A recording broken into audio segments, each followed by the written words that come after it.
اكيد شفت رحمة رياض بقى في ذا فويس. وعندك الباكج اللي يخليك تصير نجم. أكيد.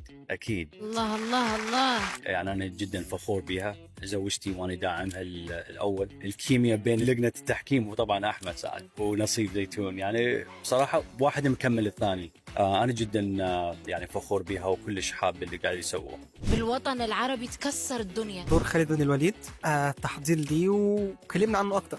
خالد بن الوليد كان لي تقريبا بس 5 أيام تحضير، هي حلقة واحدة ضيف شرف. جيت على المسلسل العالمي التركي محمد سلطان الفاتح، وطوني تقريبا يوم واحد تحضيرات، الكوريوغرافي مال السيوف والعرق والهذا، وأفوت بالشخصية. كنت أتمنى أنه يكون دور أكبر، بس هو هذا الدور معين، فكلش تحضرت له.